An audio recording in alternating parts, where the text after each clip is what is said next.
Крушение грузового судна Sea-Farer в Южной Африке. Sea-Farer – это 8-тонное грузовое судно, построенное в 1950 году компанией Grangemouth Dockyaard в городе Гринок, Шотландия. Общая длина судна 156 метров, ширина 20 метров. Судно Sea-Farer сел на мель во время ужасного северо-западного зимнего шторма примерно в 50 метрах от маяка Грин-Пойнт 1 июля 1966 года. Это произошло возле Кейптауна, где много кораблекрушений происходило вдоль береговой линии. Во время крушения на судне было 63 члена экипажа и 12 пассажиров.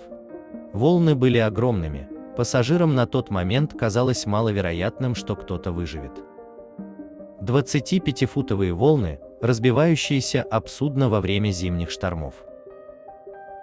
А также это событие вызвало серьезную экологическую тревогу, поскольку груз корабля включал также груженные бочки тетраэтилсвинцом, который выделяет чрезвычайно ядовитый газ при контакте с водой. Третий помощник Ричардсон был на борту с женой и 6-месячной дочерью, которые уезжали в Южную Африку в качестве иммигрантов. Когда они покидали Англию, они и не подозревали, что последняя часть их пути будет на вертолете. Героями дня стали летчики 17-й эскадрильи морской группы. С помощью 3 вертолетов Alouette, работавших в аварийно-спасательной службе, они вывезли всех пассажиров и членов экипажа без единой гибели людей. Вращающийся луч маяка Грин-Пойнт был остановлен и направлен на несчастный корабль, чтобы обеспечить освещение для экипажей вертолетов. Пилотам удалось спасти всех на борту, и это было чудо, что никто не погиб в тот день, так как сильный ветер очень мешал пассажирам и членам экипажа, которых эвакуировали, зависать над подбитым кораблем и поднимать людей. Летчики, участвовавшие в спасении, были награждены медалями за отвагу.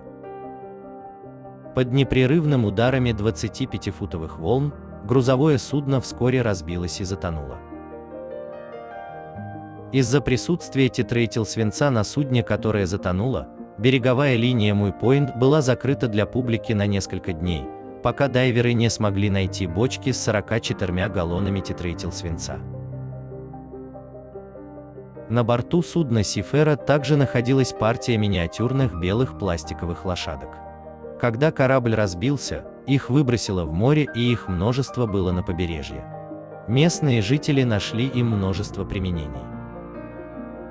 Спустя 60 лет останки затонувшего корабля Sea-Farer все еще лежат на морском дне примерно в 50 метрах от маяка. Морское дно напоминает свалку с огромным грибным валом и бесчисленными неопознаваемыми деталями машин. Вскоре после крушения корабля была удалена вся цветная арматура с судна. Большинство дайверов хотят увидеть корабль, лежащий на дне, но разочаровываются, посетив Sea-Farer. На площадке нет ничего корабельного.